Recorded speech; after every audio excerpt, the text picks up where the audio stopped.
말씀을 가지고 누가복음 내러티브 23번째 시간으로 예수님의 마음이라는 제목으로 말씀을 증거하도록 하겠습니다. 할렐루야.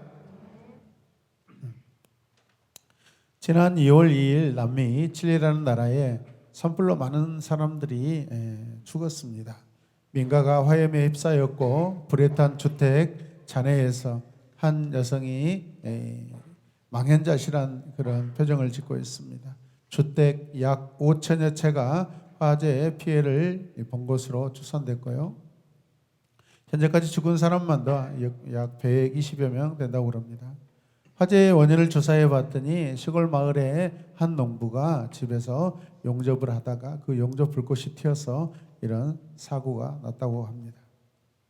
여러분, 재난당한 사람들과 우리는 아무 상관이 없다고 생각하기 쉽습니다.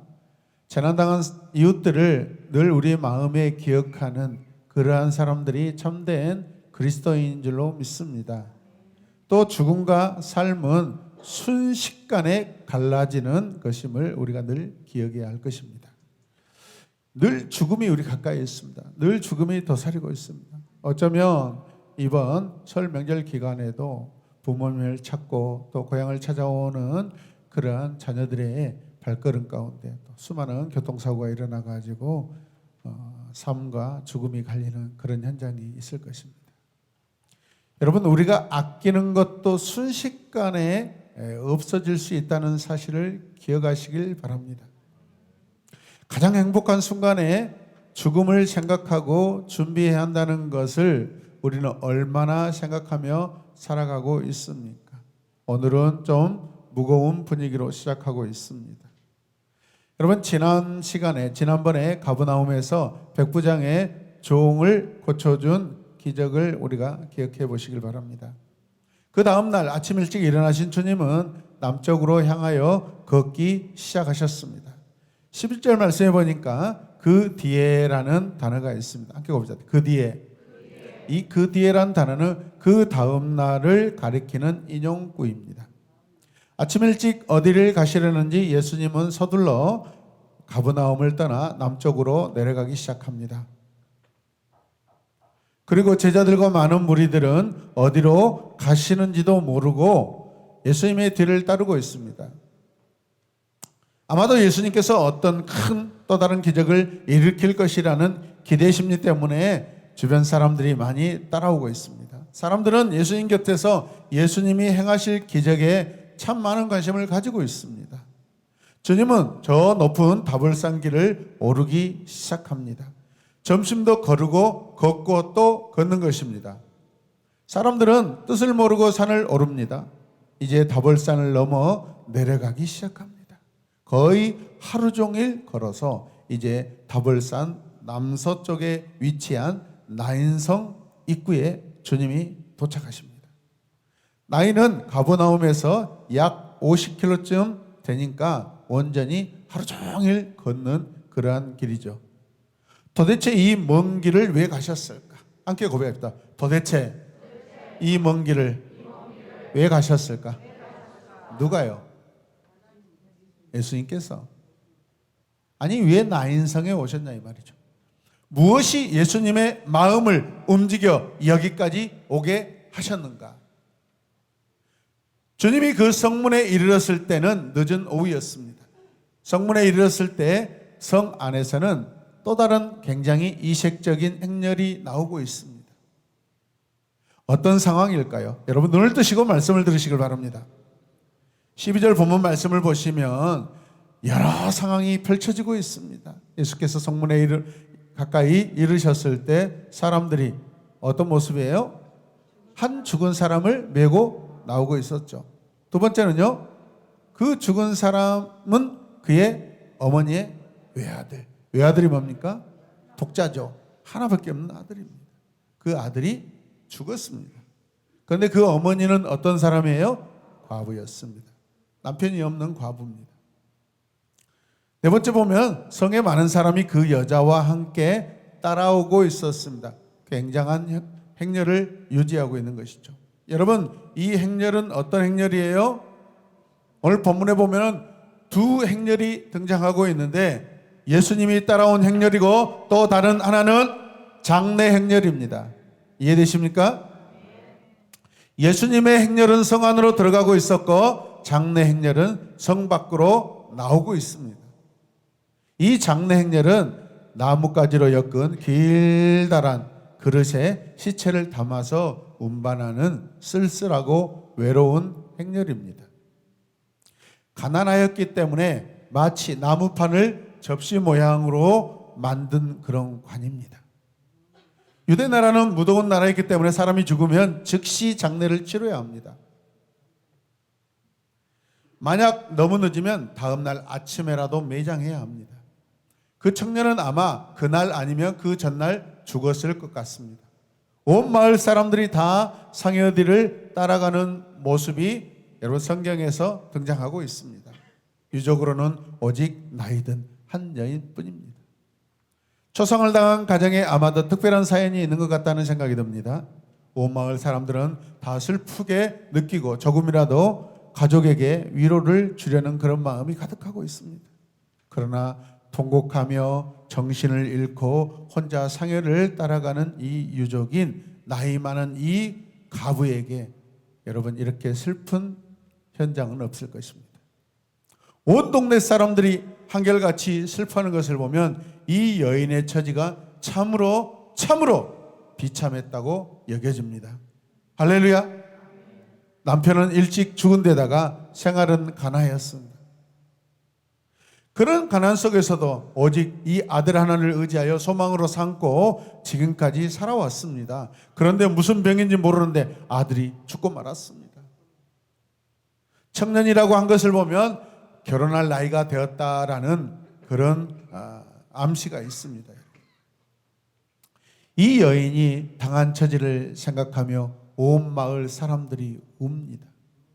온 마을 사람들이 탄식합니다. 주님은 그 모습을 보시고 연민의 정을 느끼십니다. 국유함을 느끼고 계십니다. 우리가 말씀을 읽을 때 여러분 성경 독자 입장에서 여러분 기록자의 입장에서 우리가 그 마음이 함께 하길 원합니다. 가슴으로부터 뜨겁게 올라오는 감정을 억누를 길이 없습니다. 그 어머니의 슬픔이 곧 주님의 슬픔입니다. 안타깝게 불쌍한 마음을 금할 길이 없습니다. 주님의 눈에는 눈물이 흐르기 시작합니다. 그런데 성경은 주님께서 우셨다고 기록하지는 않고 있습니다. 13절 말씀 보시면 주님께서 그 여자를 보시고 가엾게 여기셔서 긍휼히 여기셔서 말씀하셨다. 뭐라고 하셔요? 울지 말아라. 그러나 울지 말아라 라고 하신 말씀 속에 주님의 가득한 눈물이 충분히 보여지고 있습니다. 말씀에서 여러분 주님의 눈물이 보이십니까? 느껴지십니까? 누가복음 15장 우리가 잘 아는 탕자의 비유에서 오랫동안 보지 못했던 그 아들이 얼굴은 깡마르고 옷은 다 헤어지고 힘없이 걸어오는 모습을 본 아버지는 측은히 여겼다라고 기록하고 있습니다. 아버지가 아들을 보고 측은히 여겼다는 말은 아버지와 아들이 똑같은 심정이라는 것입니다. 가슴이 쓰리고 감정이 북받쳐 올라 울음이 터져 나와서 도저히 그 아들의 이름을 부를 수가 없어서 어떻게 합니까? 그냥 냅다 달려가서 얼싸안고 여러분 껴안습니다. 가엾게 여기셔서 아버지가 그 아들을 여러분 가슴에 그냥 마치 집어넣어버리는 그런 상황과 같습니다. 이 탕자의 아버지를 볼 때 오늘 주 예수 그리스도 우리 주님의 마음이 그대로 보여주고 있습니다. 할렐루야. 이처럼 가볍게 여기고 불쌍히 여기사 또는 가볍게 측은히 여긴다는 말은 복음서에서 오직 예수님에게만 쓰여지고 나타나는 그러한 단어입니다. 믿으십니까? 가볍게 여기고 측은히 여겼다라는 것은 예수님만이 가지고 계시는 그러한 공감이고 마음이라는 것입니다. 바로 그 마음이 장례 행렬 뒤에 따라가는 죽은 아들의 어머니를 보고 느끼신 주님의 감정입니다. 여러분, 초상집에서 가장 비참한 것은 무엇입니까? 여러분, 그 슬픔을 누리지 못하고 느끼지 못하는 것입니다. 구약성경 에레미야도 가장 큰 슬픔을 독자를 이름같이 슬퍼한다라고 그렇게 표현하였습니다. 슬퍼하는 사람과 같은 감정이 되었을 때는 말이 나오지 않고 그냥 울컥울컥 눈물만 나옵니다. 저도 많은 장례식장을 이렇게 제가 방문하고 다녀보았습니다. 저도 제 가족을 많이 잃어봤기 때문에 가족을 잃은 순간 그 이후부터 다른 사람의 장례식장에 가면 그냥 의미 없이 막 눈물이 그냥 막 나오고 눈시울이 붉어지고 그렇습니다. 요즘에는 거실에서 앉아서 그냥 아무 방송이나 슬픈 장면이 나오면 바보같이 막 눈물이 그냥 글썽글썽 나옵니다. 드라마를 봐도 눈물이 나오고. 왜 그런 걸까요? 약을 먹어야 될까요? 주님은 즉시 그 여자를 보고 울지 마라 라고 하십니다. 이 여인이 이런 말을 얼마나 지금 많이 듣고 있을까요? 울지 마소, 그만 웃어, 더 운다고 아들이 돌아오지 않네. 위로의 말이 들립니다. 정신을 차리세요. 이제 슬퍼한들 무슨 소용이 있어. 산 당신이나 살아야지. 사람들이 함께 슬퍼하고 있습니다. 마을 사람들에게서 귀가 아프도록 들은 말입니다. 사람들은 울지 말라고 말하긴 하지만은 울지 않아도 될 조건을 제시하지는 못합니다. 그래서 이럴 때가 가장 슬픕니다. 그러나 주님은 다른 사람들과 다릅니다. 말씀을 보세요, 여러분. 들리는 말씀을 보시길 바랍니다. 생명의 주인이신 주님의 위로는 사람의 위로와는 완전히 다릅니다. 슬픔의 조건을 제거해 주시고 기뻐할 수 있는 이유를 주시는 분이 우리 주 예수 그리스도인 줄로 믿습니다. 주님은 즉시 앞으로 나가셔서 관에 손을 얹습니다. 관을 메고 가던 사람들은 웬일인가 싶어 관을 멈춥니다. 그때 예수님 말씀하십니다. 젊은이야, 내가 말한다. 일어나라. 주님의 위로는 말이 아닌 행동이요 능력인 것을 보여주십니다. 주님 앞에는 죽은 자와 잠자는 자는 똑같습니다. 깨우면 죽은 자도 잠자는 자처럼 다 일어납니다. 할렐루야. 주님의 말씀이 떨어지자마자 젊은이가 벌떡 일어납니다. 그리고 마치 잠에서 깬 아이들이 말하듯이 말하기 시작하였다고 성경이 기록하고 있습니다. 여러분, 예수님께서 왜 나인이라는 마을로 그 먼 거리를 찾아가셨을까요? 이 과부의 슬픔을 미리 아시고 그리로 혹시 가셨을까요? 아니면 우연히 가시다가 장례 행렬을 보시고 그녀의 아들을 살려주셨을까요?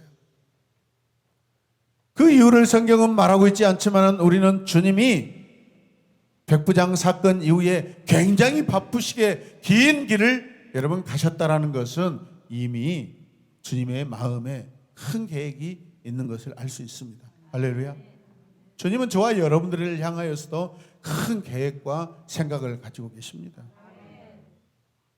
그러나 한 가지 분명한 것은 나인이라는 마을은 가버나움에서 남쪽으로 내려가다가 타볼산을 넘어서 무기토 쪽에 위치해 있는 이스라엘 평원에 있는 그런 마을입니다.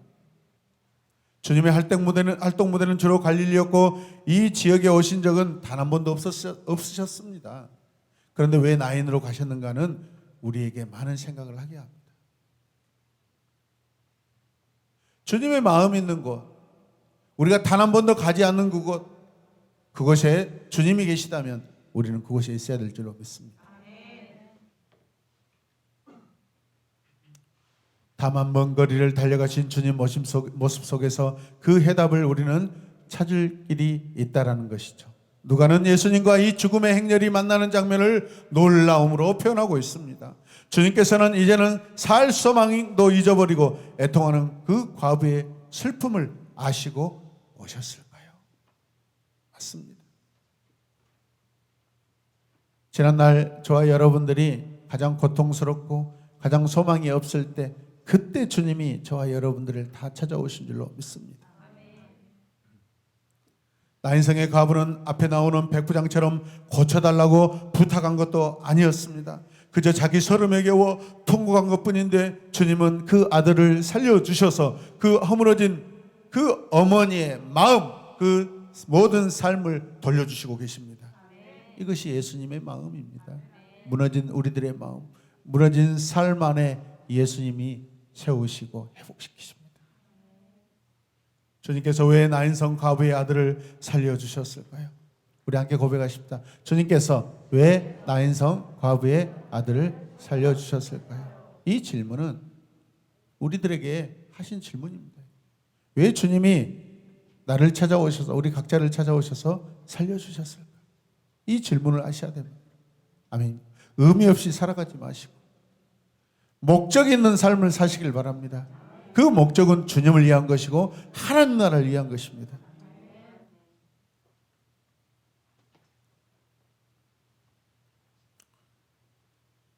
그것도 예수님을 따라온 사람들도 많았는데 또 나인성 사람들 앞에 서서 그 아들을 살려주는 기적을 행하셨냐 이 말이죠.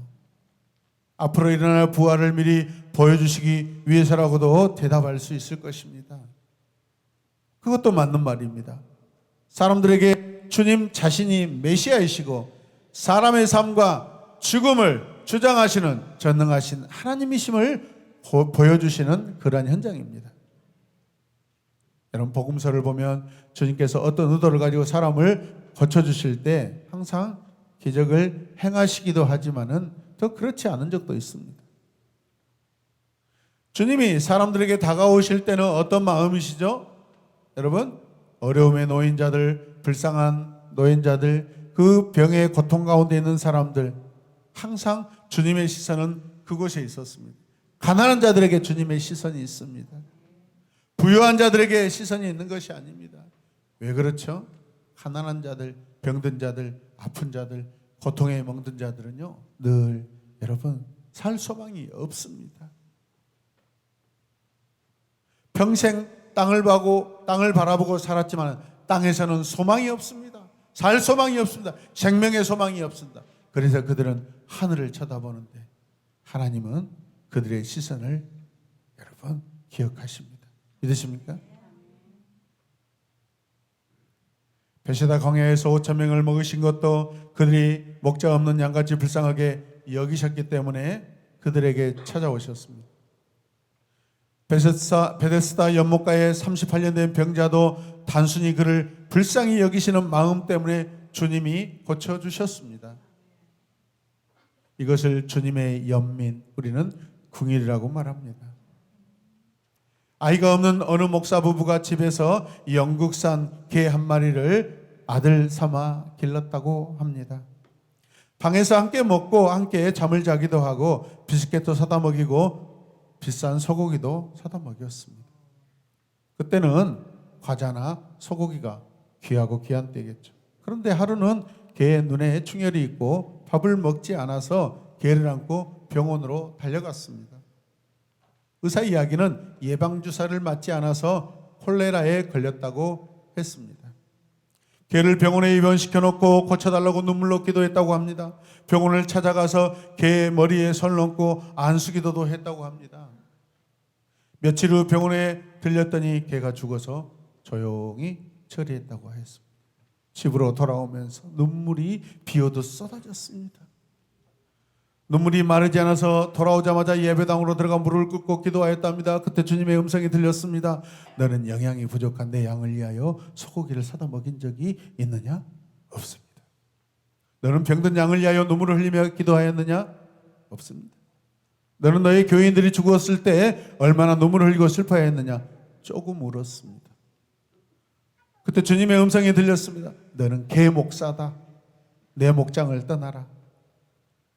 그때 그는 주님께서 당신의 자녀들을 얼마나 사랑하시는가를 느꼈다고 합니다. 하나님의 사랑이 얼마나 크고 놀라운가를 깨달은 후에 그는 훌륭한 목사가 되어 한국교회 모든 목사들의 큰 스승이 되었습니다.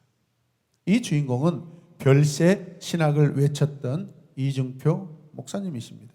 죽어야 산다고 강조했습니다. 저는 청년 때 이 책을 읽고 얼마나 큰 도전을 받았는지 모릅니다. 담임 목사님이 먼저 읽고 저에게 말씀하셔서 읽었는데 가슴이 얼마나 터지던지. 함께 고백. 죽어야 산다. 죽어야 살아야. 주님 앞에 죽으셔야 주님이 여러분들을 살려주십니다.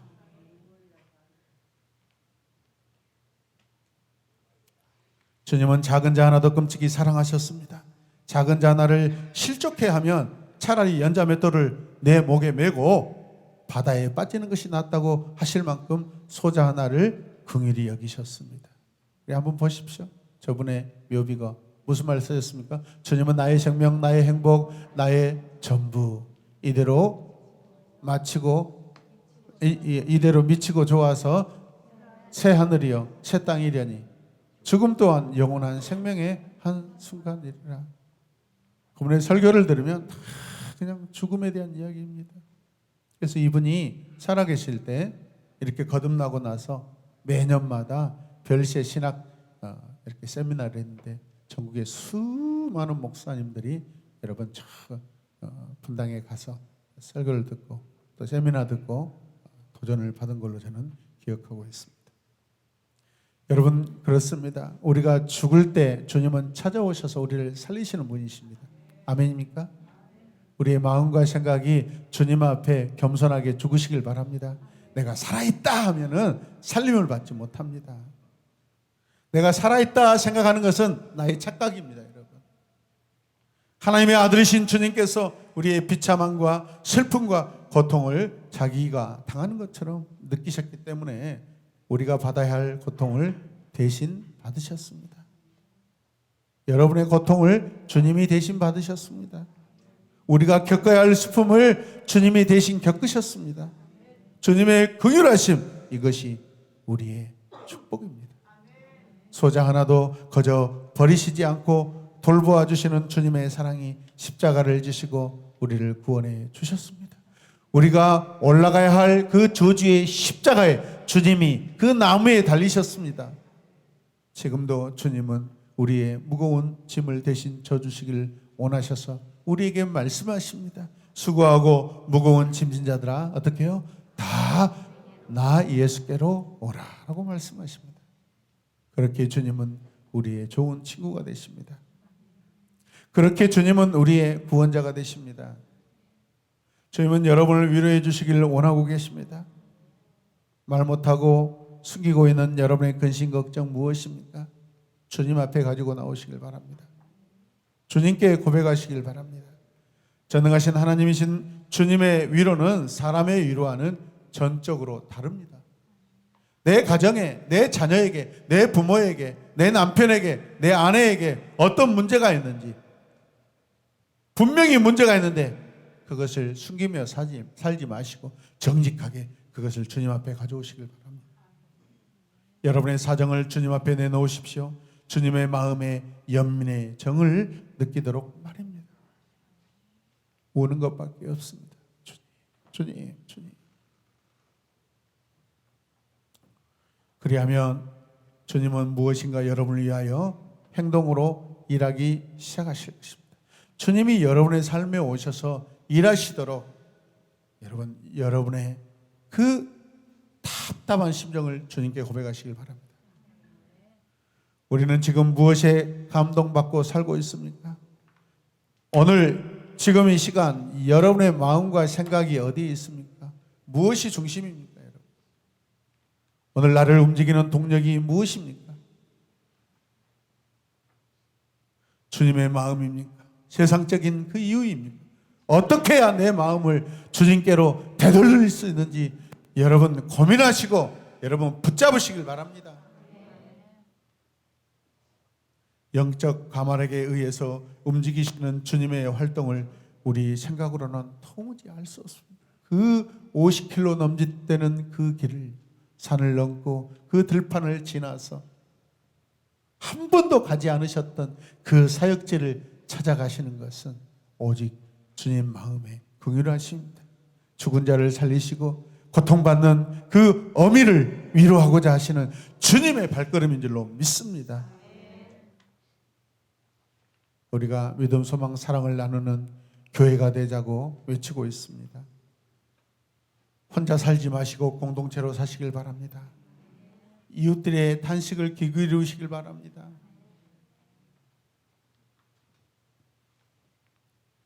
그 가부한 사람을 위로해 주시기 위하여 그곳까지 가신 주님의 사랑은 놀랍고 놀랍습니다. 그 사랑이 여러분에게 느껴지길 원합니다. 그 사랑을 하겠다고, 여러분도 하겠다고 결단하시길 바랍니다. 주님의 그 큰 사랑을 누리고 살아가는 나는 오늘도 주님을 믿지 못하고 혹시 의심하고 있지 않는지 내 자신을 살펴보시길 바랍니다. 사랑하는 성도 여러분, 여러분의 걱정, 근심, 여러분의 슬픔은 무엇입니까? 기도하여도 응답받지 못하고 있는 그것들이 무엇입니까? 그게 혹시 세상적인 그런 목표가 아닙니까? 자식을 사랑한다고 하지만은 기도하면서 과연 울어보셨습니까? 형제를 사랑한다고 하면서 과연 그 기도에 눈물이 섞여 있습니다. 이웃의 영혼을 사랑하고 전도하자고 하면서 그 영혼을 위하여 우리는 눈물로 기도하고 있는지 우리 신앙을 점검하면 좋겠습니다. 우리 이 시간 함께 기도할 때 우리는 그 사랑을 받고 사랑하는 사람들인데 우리가 주님께 드릴 수 있는 것은 오직 주님을 사랑하는 마음뿐이라는 것을 고백하시길 바랍니다. 다른 것 다 필요 없습니다. 주님만 더 사랑하겠습니다. 왜 이웃을 사랑하지 못합니까? 왜 자식의 영혼을 방관하고 있습니까? 왜 부모님의 영혼을 방관하고 있습니까? 그건 주님을 사랑하지 않기 때문에 그렇습니다. 주님의 마음을 닮아가길 소망한다면 주의 이름을 붙드시길 바랍니다. 주님의 이름을 붙드실 때 그곳에 우리의 소망이 있는 줄로 믿습니다. 우리가 주의 이름을 부를 때 그것이 성도인 우리에게 큰 축복인 줄로 믿습니다.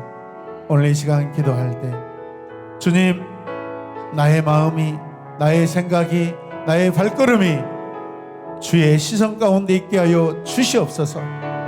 형식적으로 하지 마시고 진실한 마음으로 우리 주님이 그 마음을 찢으며 우시며 과부를 찾아오시고 죽은 그 아들을 살려주신 그 마음과 같이 우리의 마음이 동일하게 하여 주시옵소서.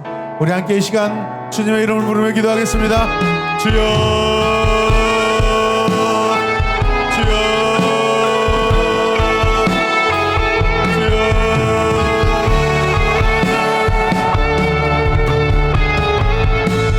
예수 그리스도의 마음, 죽은 영혼을 살리시고 하나밖에 없는 아들 독자를 살리셔서 그 아미에게 주시고자 하는 그 국민의 마음, 그 영민의 정, 주님, 주의 마음, 주의 공일하심, 주의 사랑하심이 우리 마음 가운데 있기를 원합니다. 주여,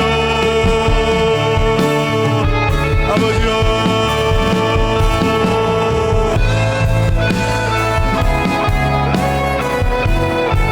죽어가는 영혼을 외면하지 않기를 원합니다. 형식적으로 사랑한다고 하지 않기를 원합니다. 눈물로 촉촉히 우리의 삶이 젖어 있게 하여 주시옵소서.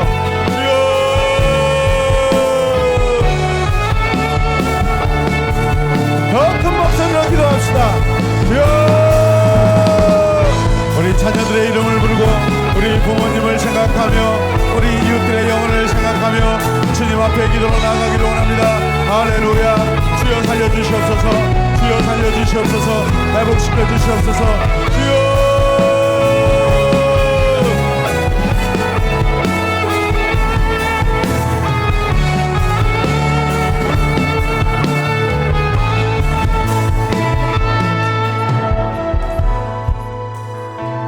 나병 자와 같이 우리의 마음이 무뚝뚝하고 아무 감각을 느끼지 못하는 그런 무정한 자가 되지 않게 하여 주시옵소서.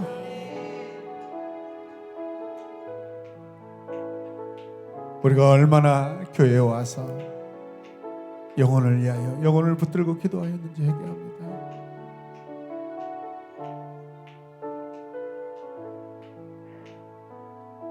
긍휼을 베푸는 자가 주의 긍휼하심을 얻은 줄로 믿습니다.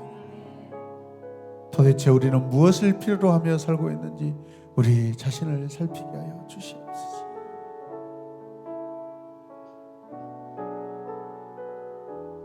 기회만 되면 주님을 떠나려고 그러고, 기회만 되면 믿음에 떠나서 살려고 하고, 기회만 되면 예배당을 떠나서 자유롭게 살려고 하는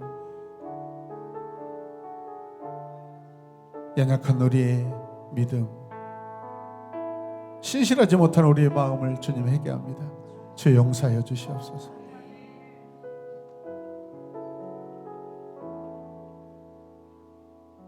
간절함이 우리에게 있게 하여 주시옵소서. 진실함이 우리에게 있게 하여 주시옵소서. 성실함이 우리에게 있게 하여 주시옵소서. 공동체를 싸매고 계시는 주의 성령의 그 줄이 우리를 싸매어 주시옵소서. 성령에 메인받아가는 우리가 되게 하여 주시옵소서. 예수님의 이름으로 기도드립니다. 아멘.